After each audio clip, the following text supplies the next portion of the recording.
Hi friends, ఎలా ఉన్నారు? నేను మీ హేమంత్. ఈరోజు మనం కన్నడలో రీసెంట్గా రిలీజ్ అయిన లవ్ మాక్టైల్ 2 మూవీని ఎక్స్ప్లెయిన్ చేసుకుందాం. నేను ఆల్రెడీ లవ్ మాక్టైల్ 1 మూవీని ఎక్స్ప్లెయిన్ చేశాను. ఆ వీడియో లింక్ పైన ఐకార్డ్స్లో కింద డిస్క్రిప్షన్లో ఇస్తాను. ఇంకా చూడని వాళ్ళు ఆ వీడియోని చూసి ఈ వీడియోలోకి రండి. లేదు, మేము లవ్ మాక్టైల్ 1 మూవీని చూసామనే వాళ్ళు ఈ వీడియోని ఇలానే కంటిన్యూ చేసేయండి. మీరు నాతో కాంటాక్ట్ అవ్వాలన్నా లేదా ఏదైనా మూవీని రికమెండేషన్ చేయాలన్నా ఇన్స్టాగ్రామ్ ద్వారా నాకు మెసేజ్ చేయండి. అలాగే ఇలాంటి వీడియోస్ మీకు మళ్ళీ కావాలి అంటే ఇప్పుడు ఎవరైనా లైక్ చేసి ఛానల్ని సబ్స్క్రైబ్ చేసుకోండి. ఒకవేళ మీరు సబ్స్క్రైబ్ చేసుకునంటే నా కోసం ఒకసారి అన్సబ్స్క్రైబ్ చేసి మళ్ళీ సబ్స్క్రైబ్ చేసుకోండి.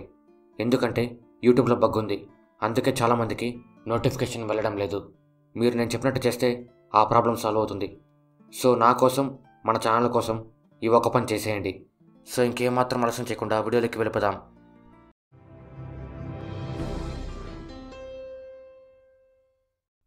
ఈ మూవీ స్టోరీ చెప్పుకునే ముందు లవ్ మాక్టైల్ 1 మూవీ స్టోరీని బ్రీఫ్గా చెప్పేస్తాను, వినేయండి. మన హీరో పేరు ఆది, తన బెస్ట్ ఫ్రెండ్ పేరు విజయ్. ఇద్దరు చిన్నప్పటి నుంచి మంచి ఫ్రెండ్స్.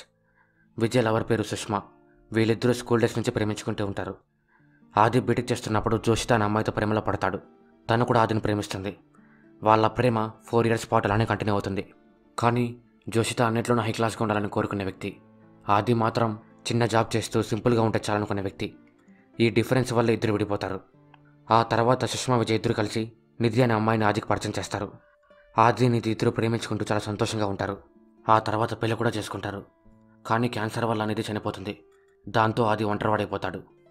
ఆ తర్వాత కొన్ని రోజులకి నిధిలాగే ఉండే అదితి అనే అమ్మాయితో ఆదికి పరిచయం ఏర్పడుతుంది. అదితి ఆదిని ఇష్టపడుతుంది. కానీ ఆది నాకు పెళ్లి చేసుకునే ఉద్దేశం లేదు అని చెప్పి నీకు కూడా మంచి హస్బెండ్ దొరుకుతాడు అని అంటాడు. దాంతో లవ్ మాక్టైల్ 1 మూవీ ఎండ్ అవుతుంది. ఇంకా లవ్ మాక్టైల్ 2 మూవీ స్టోరీ గురించి మాట్లాడుకుంటే స్టోరీలోకి వెళ్లే ముందు మూవీలో ఉండే మెయిన్ క్యారెక్టర్స్ గురించి తెలుసుకుందాం. ఆది నిధి చనిపోయిన తర్వాత తన జ్ఞాపకాలతో 1 సంవత్సరం పాటు సంతోషంగానే ఉంటాడు. కానీ నిధి మీద ప్రేమ ఎక్కువైపోయి తన గురించి ఆలోచిస్తూ డిప్రెషన్లోకి వెళ్ళిపోయి ఉంటాడు. విజయ్ తను ఆది బెస్ట్ ఫ్రెండ్. సుష్మా తను విజయ్ లవర్. ఇప్పుడు తను విజయ్ ఇద్దరు పెళ్లి చేసుకుని సంతోషంగా ఉంటారు. సిహి తను విజయ్ వాళ్ళ చిన్నాన్న కూతురు. జోషిత తను ఆది ఎక్స్ లవర్. ఇంకా మెయిన్ స్టోరీ విషయానికి వస్తే ఒకరోజు ఆది విజయ్కి ఒక మెసేజ్ పంపిస్తాడు. సుష్మా విజయ్ ఇద్దరు ఆ మెసేజ్ చూసి చాలా భయపడతారు. ఆ తర్వాత ఆ విషయం గురించి తనతో మాట్లాడాలి అని ఫోన్ చేస్తే తన ఫోన్ స్విచ్ ఆఫ్ వస్తుంది. దానికి సుష్మా విజయ్ ఇద్దరు పోలీస్ స్టేషన్కి వెళ్ళి కంప్లైంట్ ఇవ్వడానికి ట్రై చేస్తారు. పోలీస్ వాళ్ళతో మాట్లాడుతూ ఆది స్టోరీని నాకు పూర్తిగా చెప్పండి, అప్పుడే నేను తన గురించి ఎంక్వైరీ చేస్తా అంటాడు. దాంతో సుష్మా విజయ్ ఇద్దరు నిధి చనిపోయిన తర్వాత ఆది లైఫ్లో ఏం జరిగిందో ఆ పోలీసు చెప్పడం స్టార్ట్ చేస్తారు. ఆది నిధి చనిపోయిన తర్వాత సంవత్సరం పాటు తన జ్ఞాపకాలతో సంతోషంగానే ఉంటాడు. కానీ ఆ తర్వాత తనని మర్చిపోలేక డిప్రెషన్లోకి వెళ్ళిపోతాడు. విజయ్ సుష్మా ఇద్దరు ఆదిని నార్మల్గా మార్చేందుకు చాలా గట్టిగా ట్రై చేస్తారు. కానీ అది వాళ్ళ వల్ల సాధ్యం కాదు. ఇద్దరు ఏం చేద్దామని ఆలోచిస్తున్నప్పుడు సుష్మాకి నిధి ఇచ్చిన లెటర్ గుర్తుకొస్తుంది. అసలు ఆ లెటర్ ఏమి అంటే, నిధి క్యాన్సర్తో ఫైనల్ స్టేజ్లో పోరాడుతున్నప్పుడు ఆది కోసం ఒక లెటర్ రాసి సుష్మాకి ఇచ్చింటుంది. నిధి సుష్మాకి లెటర్ ఇచ్చే ముందు, నేను చనిపోయిన 2 సంవత్సరాల తర్వాత కూడా ఆది నా గురించి ఆలోచిస్తుంటే ఈ లెటర్ తనకి ఇవ్వు అని చెప్పింటుంది. సుష్మా లెటర్ని వెతికి ఆదికి ఇవ్వడానికి ఒక ప్లేస్కి రమ్మందాం అనుకుంటుంది. కానీ ఆదినే ఫోన్ చేసి ఇద్దరిని ఒక ప్లేస్కి రమ్మంటాడు. ఇద్దరు అక్కడికి వస్తానే ఆది ఒక అమ్మాయిని వాళ్ళకి పరిచయం చేసి వాళ్ళిద్దరిని షాక్కి గురి చేస్తాడు. ఆ అమ్మాయి ఎవరు అంటే ఆది ఎక్స్ లవర్ జోషిత. విజయ్ ఆదికి లెటర్ ఇద్దామని తీసుకొని తింటాడు. కానీ ఆ లెటర్ ఎక్కడ పోగొట్టుపోతుంది. అయినా ఇప్పుడు ఆది సంతోషంగా ఉన్నాడు అని విజయ్ సుష్మా ఇద్దరు ఆ లెటర్ గురించి పట్టించుకోరు. ఆది జోషితతో మాట్లాడుతున్నంతసేపు చాలా సంతోషంగా ఉంటాడు. ఆది తన బాధలన్నీ మర్చిపోవడం కోసం జోషిత ఆదికి ముద్దిస్తుంది. అసలు ఆది జోషిత మళ్ళీ ఎలా కలిశారు అని విజయ్ షాక్లో ఉంటాడు. అప్పుడే ఆది విజయ్కి ఫోన్ చేసి నేను ఇంకో పెళ్లి చేసుకుంటా అంటాడు. విజయ్ ఆది జోషితాన్ని పెళ్లి చేసుకోవడం కోసమే ఇదంతా చేస్తున్నాడు అనుకుని నీ కోసం ఒక మంచి అమ్మాయిని నేను వెతికి పెడతా అంటాడు. ఆది దానికి ఒప్పుకుంటాడు. విజయ్ ఒక మ్యారేజ్ బ్రోకర్ని పిలిపించి ఆదిని కూడా రమ్మంటాడు. ఆది మంచిగా కటింగ్ ట్రిమ్మింగ్ చేపించి స్టైలిష్గా వస్తాడు. అది చూసి విజయ్ సుష్మా ఇద్దరు షాక్ అయిపోతారు. ఆది పెళ్లి కూతురు ఫొటోస్ చూసి ఒక అమ్మాయిని సెలెక్ట్ చేస్తాడు. తను ఒక అమ్మాయిని సెలెక్ట్ చేయగానే అందరూ షాక్ అయిపోతారు. ఎందుకంటే ఆ అమ్మాయి పెద్దగా బాగుండదు. అందుకు ఆది విజయ్ ఇద్దరు ఆ అమ్మాయిని వెళ్ళి కలుస్తారు. ఆది మైసూర్లో ఉన్నప్పుడు తను పెళ్లి కూతురుగా సెలెక్ట్ చేసుకున్న అమ్మాయికి తనకి కూడా జరిగింటుంది. అది ఆ అమ్మాయి గుర్తు తెచ్చుకొని తనే ఆ పెళ్లి చూపులు క్యాన్సిల్ చేసుకొని అక్కడి నుంచి వెళ్ళిపోతుంది. మ్యారేజ్ బ్రోకర్ ఆదికి ఇంకో సంబంధం చూపిస్తుంది. ఈసారి పెళ్లి కూతురు ఎవరు అంటే, చిన్నప్పుడు ఆది విజయ్ ఇద్దరు ఒక ట్యూషన్కి వెళ్ళేవాళ్ళు. ఆ ట్యూషన్ టీచర్ వాళ్ళ కూతురే పెళ్లి కూతురు. చిన్నప్పుడు తనకి వాళ్ళిద్దరికీ అసలు సరిపోదు. అందుకు ఆది ఈ సంబంధం కూడా క్యాన్సిల్ చేస్తాడు. విజయ్ ఆదికి సంబంధాలు ఎలా వెతకాలని ఆలోచిస్తున్నప్పుడు తన చెల్లి సిహి గుర్తుకొస్తుంది. సిహికి ఆది అంటే చాలా ఇష్టం. గర్ల్స్లో చాలామందికి ఫస్ట్ క్రష్ అంటూ ఒకరు ఉంటారు. సిహికి తన లైఫ్లో ఆదినే ఫస్ట్ క్రష్. ఆది లైఫ్లో పాస్ట్లో జరిగిన విషయాల నుంచి ప్రజెంట్లో జరుగుతున్న విషయాల వరకు అన్నీ తను తెలుసుకుంటూనే ఉంటుంది. విజయ్ ఆది సిహి ఇద్దరు కలుసుకోవడానికి ఏర్పాట్లు చేస్తాడు. సిహి ఆదిని కలిసి చాలా సంతోషపడుతుంది. తను ఆదిని ఎంత ప్రేమిస్తుందో చెప్పడం కోసం తన స్టోరీ మొత్తం చెప్తుంది. సిహి చిన్నప్పటి నుంచి ఆదిని ప్రేమిస్తుంటుంది. తనని చూడడం కోసమే ప్రతి సమ్మర్ హాలిడేస్కి విజయ్ వాళ్ళ ఇంటికి వస్తుంటుంది. తను ఆదిని ప్రేమిస్తున్న విషయం విజయ్కి చెప్పి హెల్ప్ చేయమంటుంది. కానీ విజయ్ హెల్ప్ చేయడు. దానికి తోడు ఆది ఆ టైంలో జోష్తాన్ని ప్రేమిస్తుంటాడు. సిహి ఈ విషయం తెలుసుకొని ప్రేమించుకుంటున్న వాళ్ళిద్దరూ ఏదో ఒక రోజు విడిపోతారు. ఆ రోజు నేను నా ప్రేమ విషయం ఆదికి చెప్తా అనుకుంటుంది. ఒకరోజు సిహి జోష్తా ఆది విడిపోయిన విషయం తెలుసుకొని విజయ్కి ఫోన్ చేస్తుంది. కానీ అప్పటికే నిధికి ఆదికి పెళ్లి ఫిక్స్ అయిపోయి ఉంటుంది. ఈ విషయమే విజయ్ సిహికి చెప్తాడు. సిహి బాధలో పెళ్లి చేసుకుంటే చేసుకొని వాళ్ళు ఎన్ని రోజులు కలిసి ఉంటారో నేను కూడా చూస్తా అంటూ వాళ్ళు ఖచ్చితంగా విడిపోతారు అని శాపం పెడుతుంది. ఆది సిహి చెప్తున్న స్టోరీ మొత్తం వింటూ చాలా సంతోషపడతాడు. కానీ నిధి విషయానికి వచ్చేసరికి చాలా బాధపడతాడు. సిహి ఆదితో నేను ఆ రోజు ఏదో బాధలో అలా మాట్లాడేశాను, కానీ మీ ఇద్దరి జంట చూసి చాలా సంతోషపడతానని అంటుంది. ఆది మాత్రం నిధి గురించి ఆలోచిస్తూ మళ్ళీ కలుస్తా అని చెప్పి అక్కడి నుంచి వెళ్ళిపోతాడు.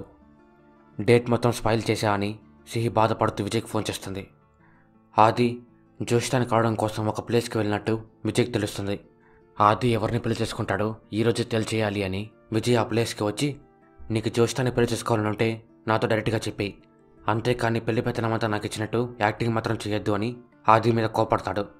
అప్పుడే విజయ్కి జోష్తాకి పెళ్లి అయిపోయిన విషయం తెలుస్తుంది. దాంతో తను ఆ విషయం పక్కన పెట్టేసి, నేను నిన్ను పెళ్లి చేసుకోమని 1 సంవత్సరం నుంచి అడుగుతున్నా, కానీ నువ్వు నా మాటలు అసలు పట్టించుకోలేదు. జోష్తో ఒకసారి చెప్పగానే నిధిని కూడా మర్చిపోయి పెళ్లి కోసం రెడీ అయిపోయావని ఆదితో అంటాడు. దానికి ఆది, నేను నిధిని మర్చిపోయానా, తను నీ వెనకాలే ఉంది చూడు అంటాడు. తను అలా చెప్పేసరికి సుష్మా విజయ్ ఇద్దరూ షాక్ అయిపోతారు. వాళ్ళిద్దరూ వెనక్కి తిరిగి చూస్తారు, కానీ వాళ్ళకి నిధి కనిపించదు. విజయ్ సుష్మా ఇద్దరు ఆదికి ఏమో అయింది అని డాక్టర్ దగ్గరికి పిలుచుకొని వెళ్తారు. డాక్టర్ ఆదితో మాట్లాడుతూ నిధి మీకు ఎప్పటి నుంచి కనిపిస్తుంది అని అడుగుతాడు. యాక్చువల్గా విజయ్ పోగొట్టుకున్న నిధి లెటర్ ఆదినే తీసుకొని చదివింటాడు. నిధి ఆ లెటర్లో, నువ్వు ఈ లెటర్ చదువుతున్నావంటే నన్ను ఇంకా మర్చిపోలేదని అర్థం. ఇంకా ఎన్ని రోజులని ఇలానే ఉంటావు, నువ్వు మళ్ళీ పెళ్లి చేసుకొని భార్య పిల్లలతో సంతోషంగా ఉండాలి అంటూ నీకు ఈ పెళ్ళి అయ్యేంతవరకు నీతో పాటే ఉంటా అని రాసింటుంది. ఆది ఆ లెటర్ చదివినప్పటి నుంచి నిధి తన పక్కనే ఉన్నట్టు ఊహించుకోవడం స్టార్ట్ చేస్తాడు. తన కోసమే ట్రిమ్మింగ్ కటింగ్ కూడా చేయించుకొని స్టైలిష్గా రెడీ అయ్యాడు. తను ఫస్ట్ పెళ్లి కూతురు సెలెక్ట్ చేసేటప్పుడు కూడా, నేను ఈ అమ్మాయిని సెలెక్ట్ చేస్తే తనే నన్ను వద్దనుకొని వెళ్ళిపోతుంది అంటాడు. నిధి ఆ మాటలు నమ్మదు. అందుకే తను ఆ అమ్మాయిని సెలెక్ట్ చేసి రియల్గా చూపిస్తాడు.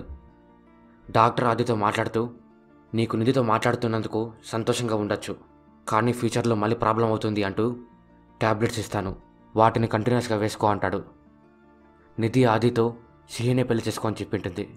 తను ఈ విషయాన్నే సుష్మాతో విజయ్తో అంటాడు. సిహి ఆది పెళ్లి కొప్పుకున్న విషయం తెలుసుకొని చాలా సంతోషపడుతుంది. ఆ తర్వాత తను వాళ్ళ ఇంట్లో వాళ్ళకి విషయం చెప్పి పెళ్లి కొప్పించేందుకు ట్రై చేస్తుంది. కానీ వాళ్ళ ఇంట్లో వాళ్ళు ఆదికి ఇది సెకండ్ మ్యారేజ్ అని తెలుసుకొని పెళ్లి కొప్పుకోరు.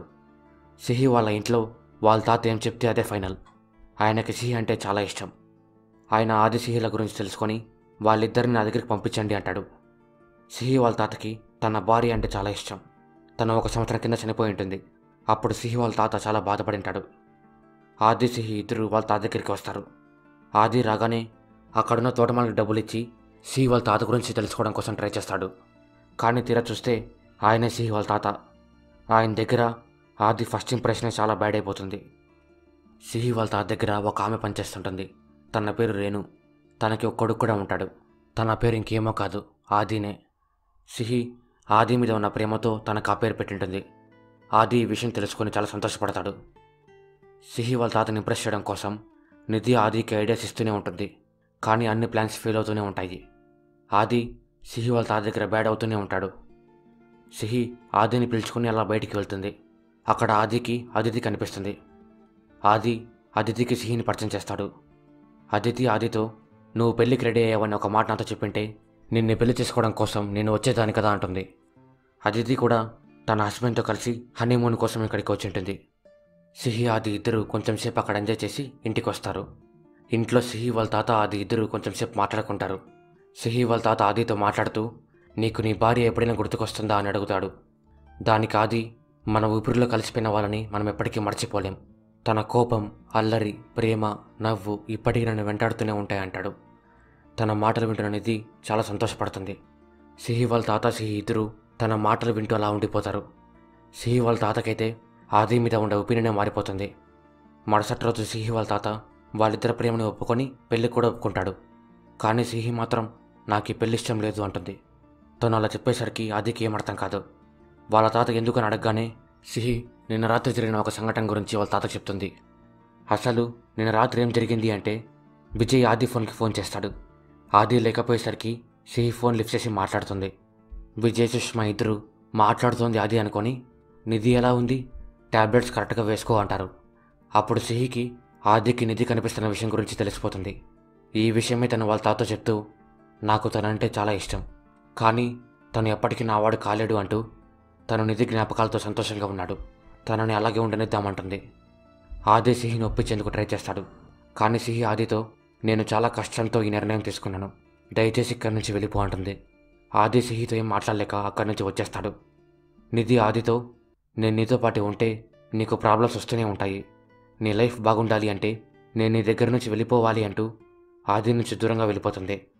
అప్పుడే ఆది నిధి నా దగ్గర నుంచి దూరంగా వెళ్ళిపోయింది అని విజయ్కి మెసేజ్ చేస్తాడు.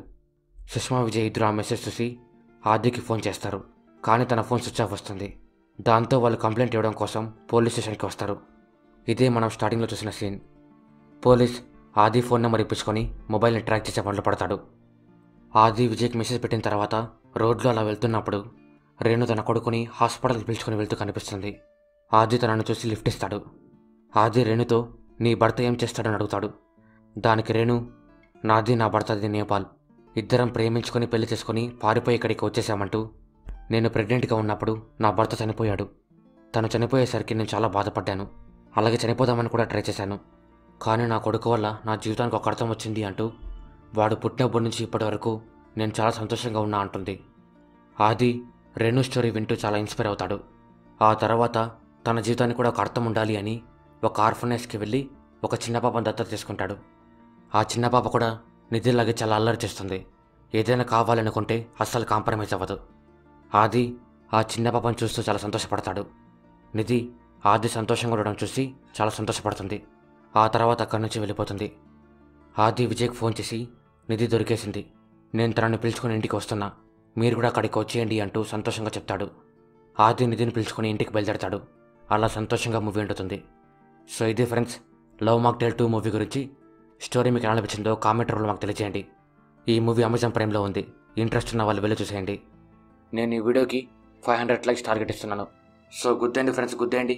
మీరు కొట్టడానికి లైక్ బటన్ పగిలిపోవాలి. ఇలాంటి వీడియోస్ మీకు మళ్ళీ మళ్ళీ కావాలంటే ఇప్పుడే లైక్ చేసి ఛానల్ని సబ్స్క్రైబ్ చేసుకోండి. ఇన్స్టాగ్రామ్లో ఫాలో అవ్వడం మాత్రం మర్చిపోకండి.